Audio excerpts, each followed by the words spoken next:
Thank you very much.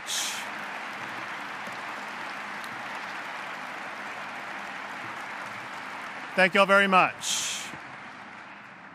Good evening to members of the legislature, members of the Texas Supreme Court, state officials, and to my fellow Texans. As we gather tonight in San Marcos, Texas, the state of our state has never been more exceptional.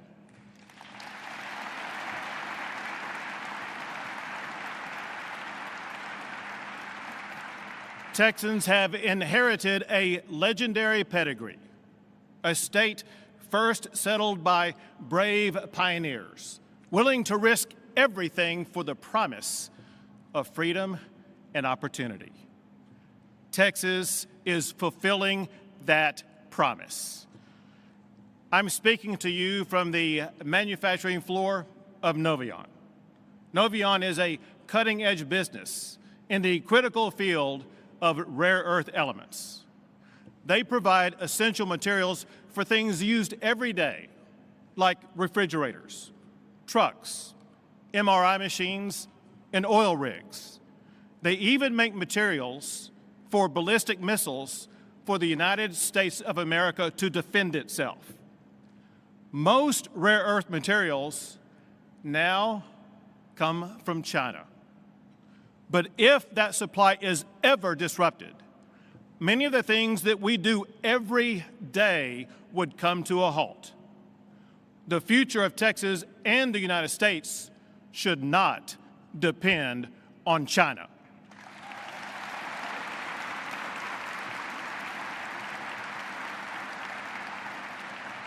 We must embrace innovation like Novion to make Texas more self-reliant, to create our own products, and to secure the future of tomorrow. With the help of businesses like Novion, Texas is #1 in the United States for the most new jobs. Since I became governor, Texas has added more than 1.9 million new jobs.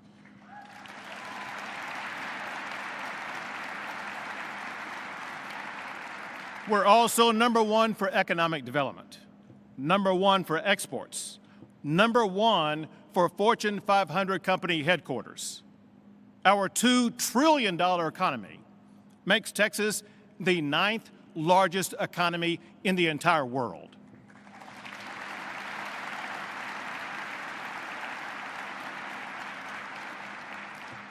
All across our state, business is booming, from our large metros to rural Texas, and everywhere in between. Businesses large and small have led Texas to be ranked the #1 state for doing business every year that I have been your governor.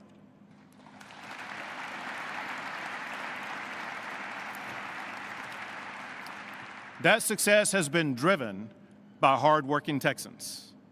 It also has been aided by strategic economic development tools to keep Texas the best state for business. Our local communities need new economic development tools this session.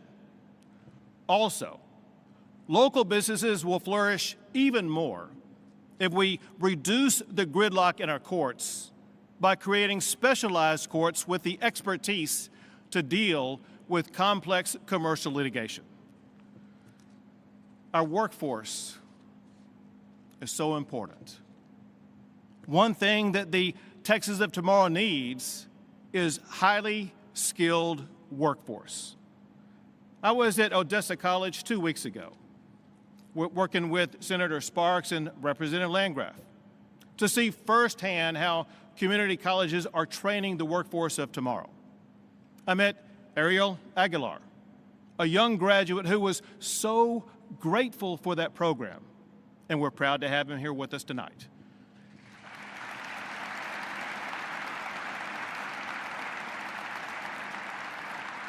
He told me that instead of studying subjects that were perhaps irrelevant to his career, the job skill program gave him the ability to study what he needed.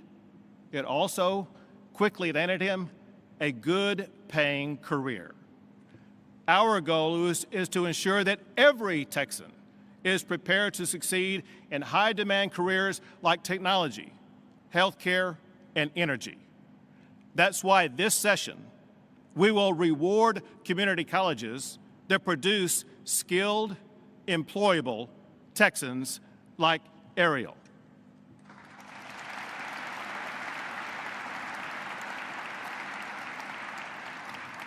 As I travel across our great state, one thing I hear loud and clear: property taxes are suffocating Texans. We must fix that this session. Hardworking Texans produced the largest budget surplus in Texas history. That money belongs to you, the taxpayers.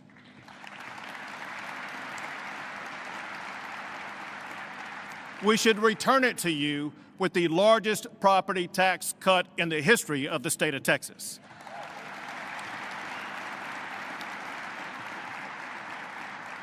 Working with Senator Huffman and Representative Bonin, we've all proposed using $15 billion to cut property taxes. Now we must ensure that it provides lasting property tax relief. To get that done, cutting property taxes is an emergency item this legislative session.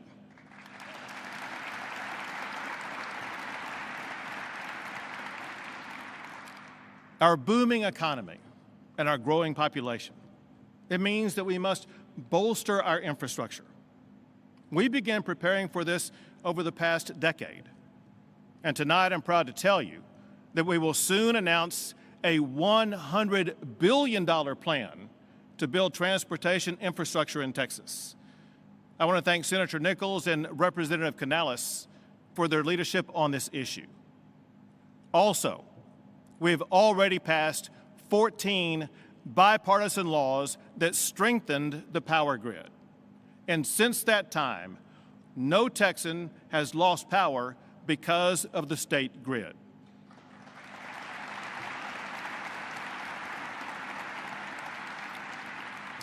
But listen, we all know that increased demand will be placed on the grid as Texas continues to grow. So we must build a grid strong enough to power Texas for the next century. In just the last month, multiple electric generation projects have been announced that add reliable power to our grid. Now, one thing you all know, people have been coming to Texas in search of liberty for almost 200 years. We must protect that liberty. And that's why I am announcing an emergency item tonight to end COVID restrictions forever.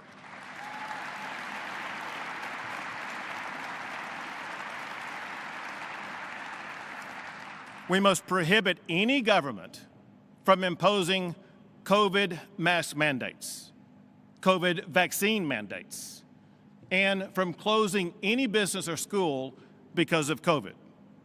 These actions will help Texas close the door on COVID restrictions.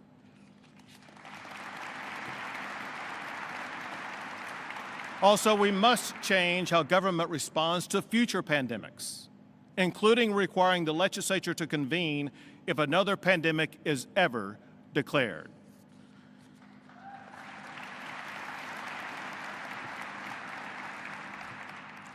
We must also protect the freedom and rights of parents who have children in schools.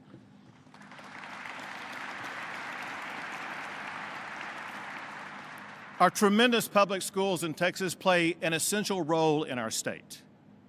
They educate our future entrepreneurs, scientists, and leaders. We must ensure that our education system works for every child in our state. And thanks to our legislators, per-student funding is at an all-time high. We provided more funding for public education and more funding for teacher pay raises than ever before in the history of the state of Texas.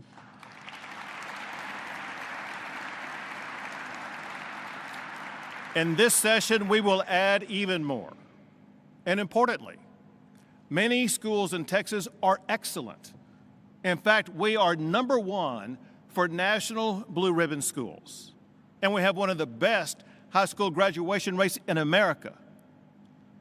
You know, when I grew up in first Longview and then Duncanville, we were taught the basics: reading and writing, math and science. But most importantly, we were inspired by our country's founding and how it stands apart from the rest of the world as the beacon of liberty and opportunity. The fact is that many children today are not being educated like you and I were. I hear frustrations about that from too many parents. Some are with us here tonight. The Ailey family, they got frustrated watching their child fall behind while she was being forced to learn from home during the time of COVID.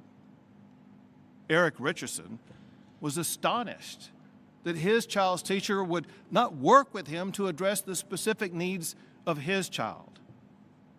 Hillary Hicklin was angry that a woke agenda was being forced on her in school. Let's be clear. Our schools are for education, not indoctrination.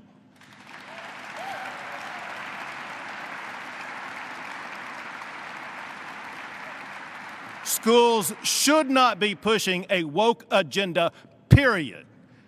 We must reform curriculum, get kids back to the basics of learning, and we must empower parents.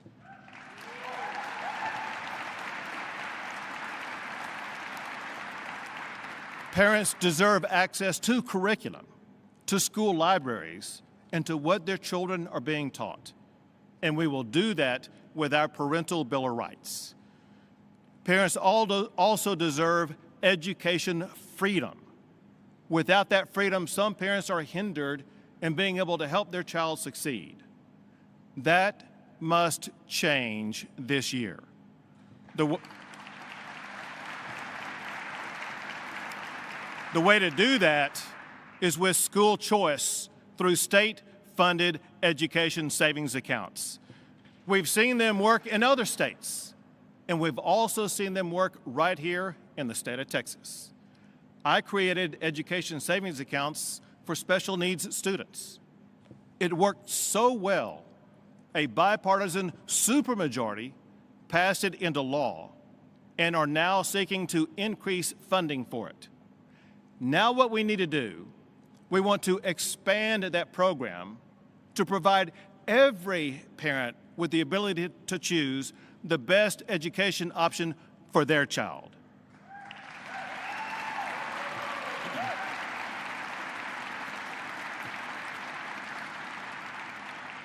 To be perfectly clear, under this school choice program, all public schools will be fully funded for every student. This issue is so vital to the future of our state. I am making education freedom an emergency item this session.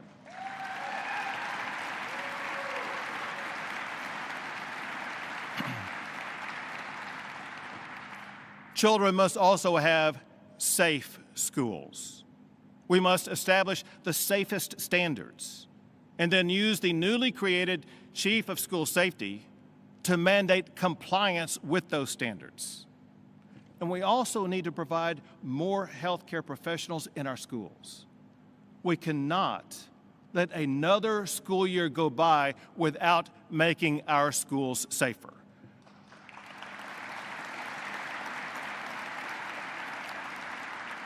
That's why I am making school safety an emergency item this session.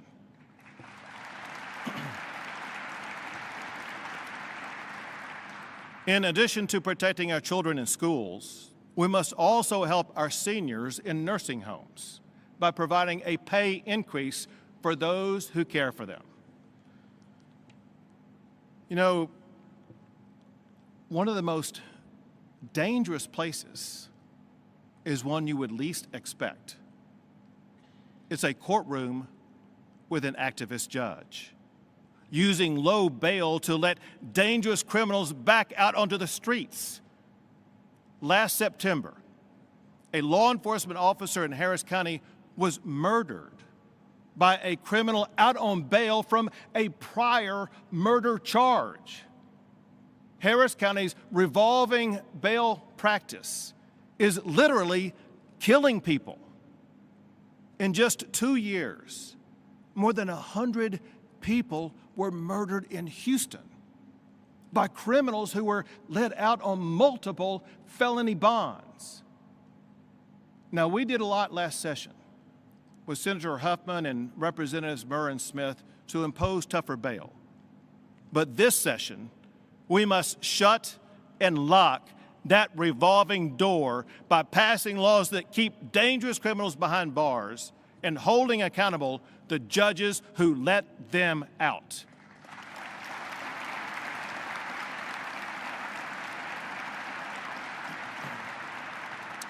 To get that done, I'm making ending revolving door bail an emergency item this session.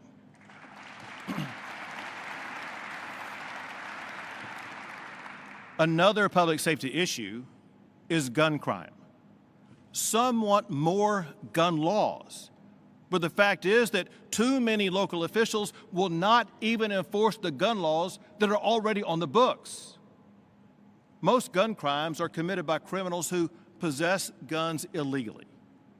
We need to leave prosecutors and judges with no choice but to punish those criminals and remove them and their guns from our streets.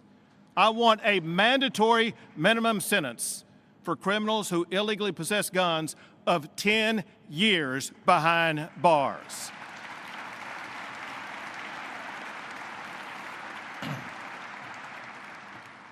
Guns, drugs, cartel gangs, all kinds of illegal activity are assailing our border, all while Washington has abandoned its duty.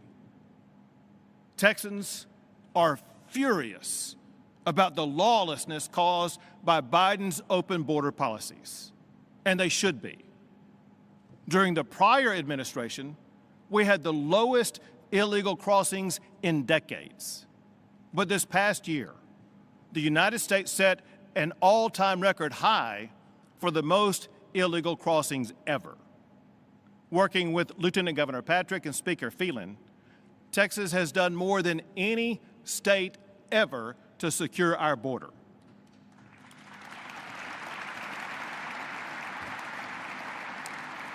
We deployed the National Guard to turn back illegal immigrants. The Texas Department of Public Safety has arrested more than 24,000 criminals, and they have seized enough fentanyl to kill every man, woman, and child in the entire United States of America. I also designated Mexican drug cartels as terrorist organizations.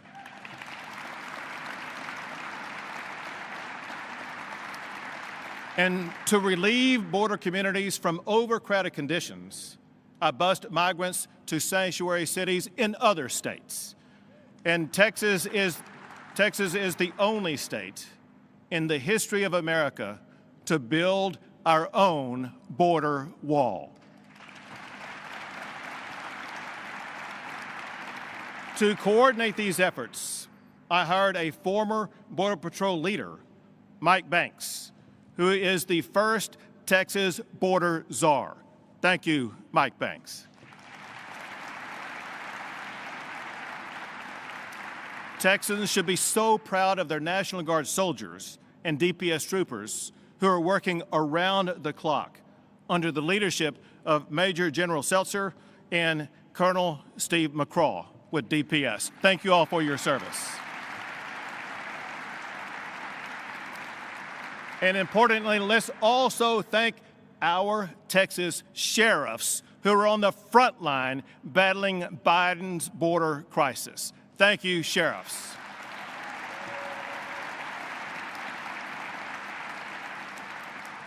members of the National Border Patrol Council, including their president, Brandon Judd. They work with us every day, and they join with us here tonight. Brandon, thank you for being here.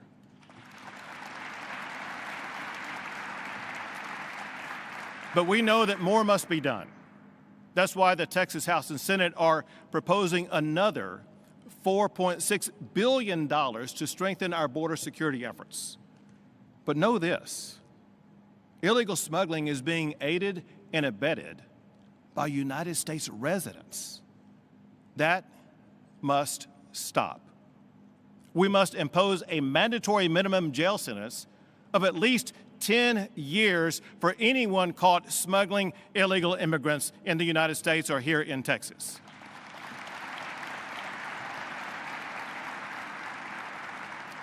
Doing more to secure the border is an emergency item this session.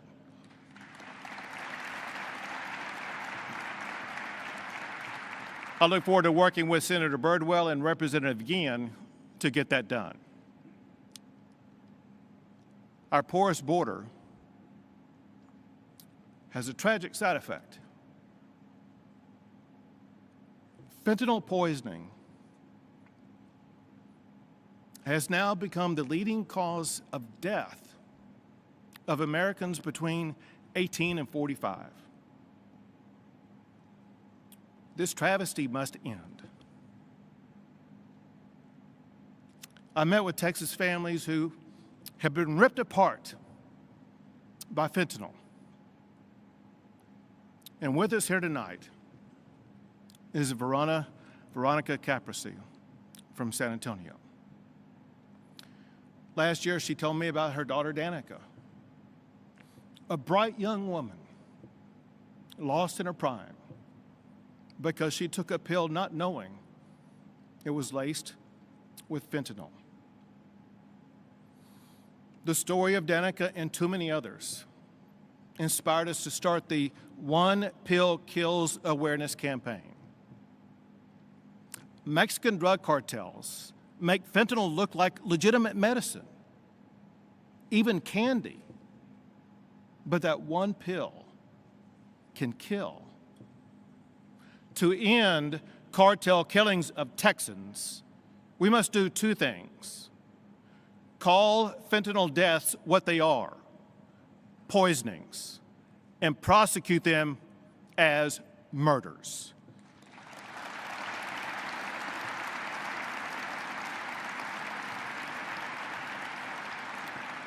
We must also increase the supply of life-saving Narcan so that we can save more Texans who are ambushed by fentanyl. Addressing the fentanyl crisis is an emergency item this session.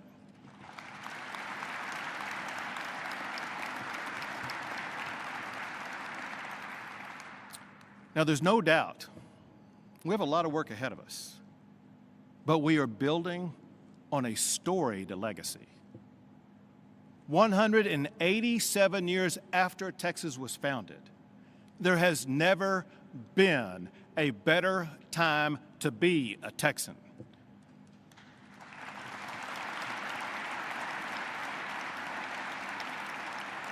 Texas is America's economic juggernaut, where small family businesses can aspire to employ hundreds and become leaders in their local communities, where all Texans can chart their own destiny. Texas is the seat of knowledge, where children will have safer schools to master the skills that will prepare them for the workforce of tomorrow. Texas is the energy capital of the world, where we will strengthen the electric grid to power us for generations to come. Texas is the home of justice, where dangerous criminals will stay locked behind bars and law-abiding Texans will have their liberties protected. This session, we will ensure that Texas remains the leader of this nation, an unflinching force in this world. Together we will build a Texas for the next generation, the Texas of tomorrow. The First Lady, Cecilia Abbott, joins me in saying thank you to our fellow Texans. We pray to God for you and your families, and we pray that God will forever bless the great state of Texas. Thank you all. God bless you all.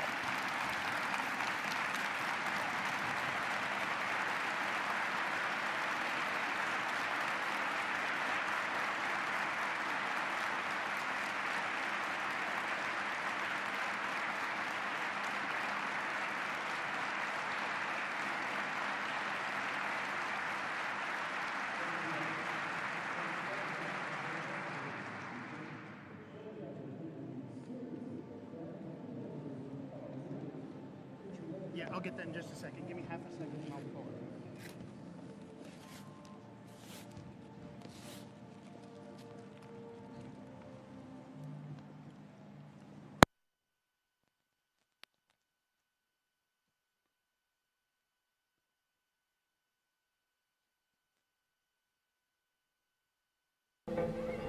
Just days before they were supposed to be let out for summer, my baby, Lexi, and 20 other children and teachers were killed that day.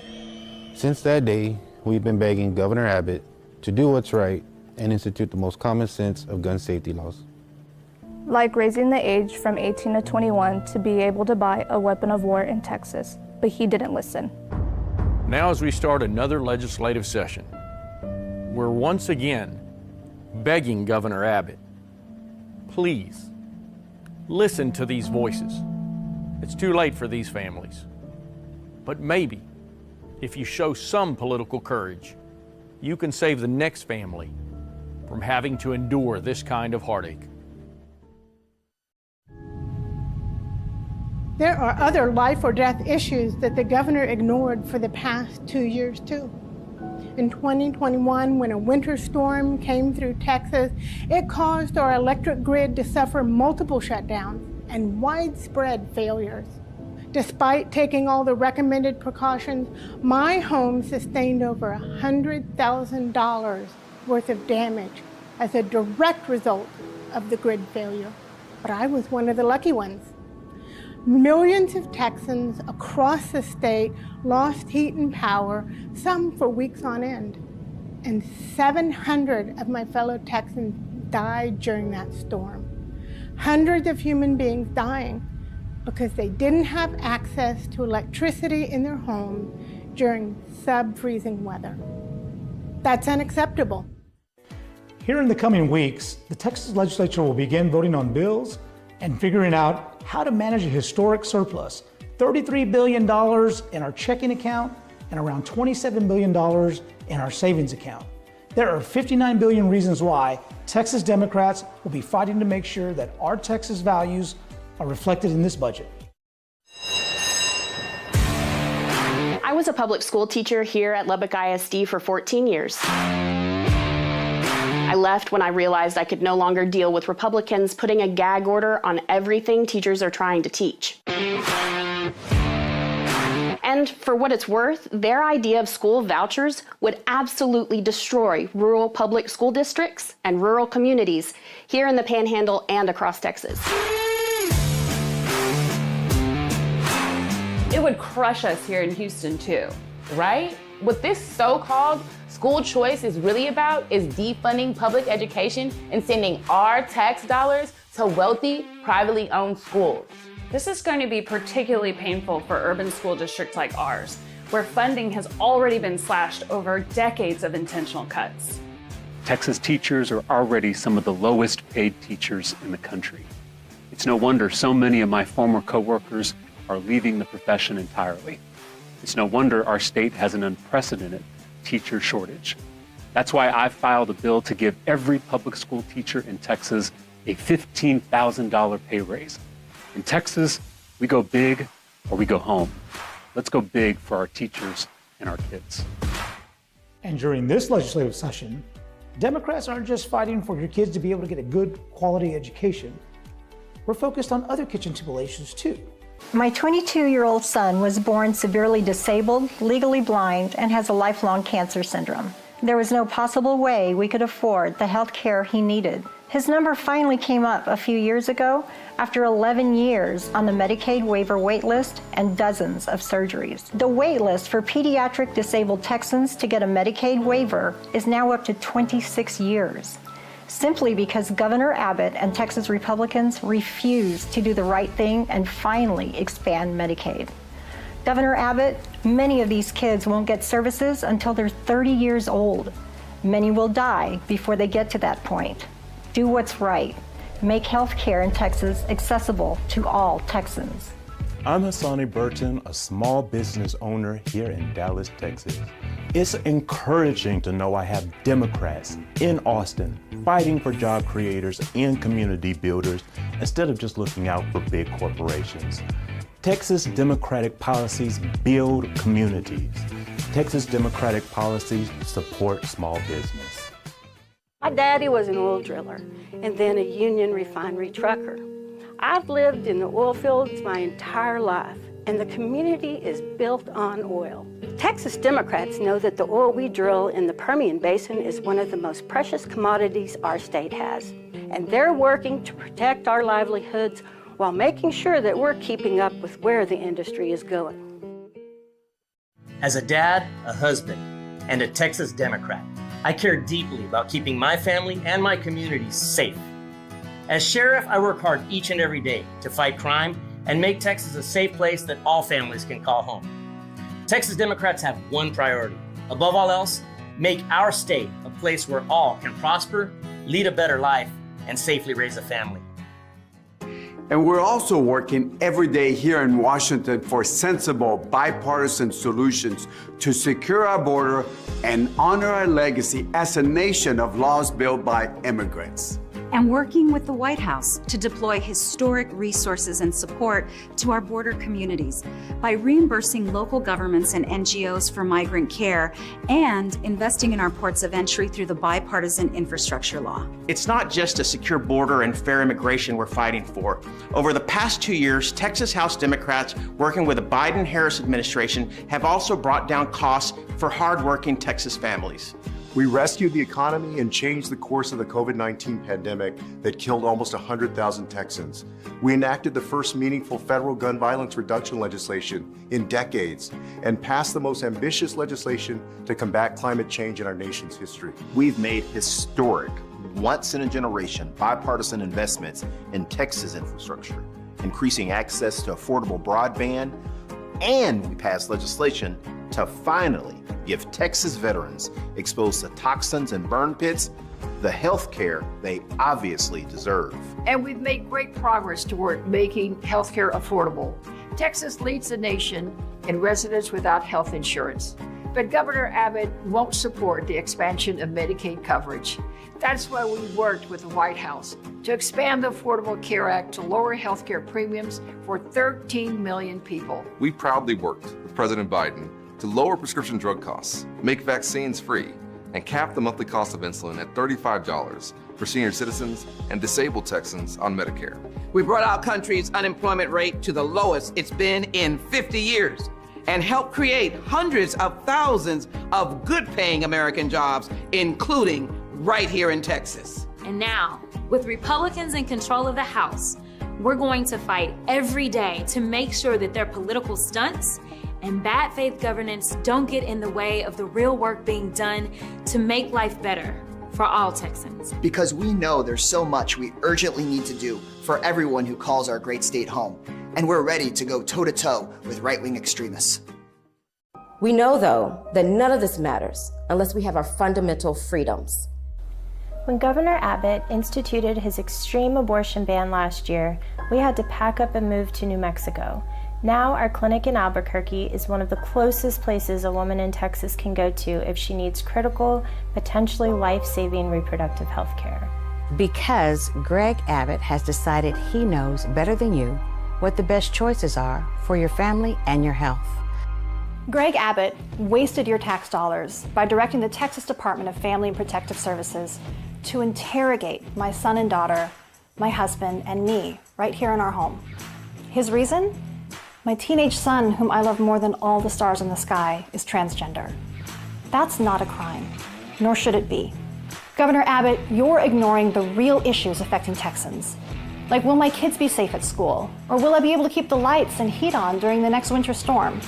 But instead, you're focused on unfounded and delusional culture wars because you care more about your title than you do about Texans, like my son and family. You are getting in the way of my parental rights, and you're threatening my kid's life. Get out of the way of my job as a mother and do your job fixing the real issues affecting all of us. There are challenges ahead of us this legislative session. We're not going to lie to you and say the fight will be easy. But we can promise you, Democrats are going to fight because you, the people of Texas, deserve the opportunity to succeed, no matter your race, life background, or where in this great state you call home. And thank you to everyone who participated in the Democratic response. So what can Texas expect moving forward? What kind of verbal sparring will we hear in the months to come in the building behind me? To better understand what we just heard, we put together a group of lawmakers and journalists to react to tonight's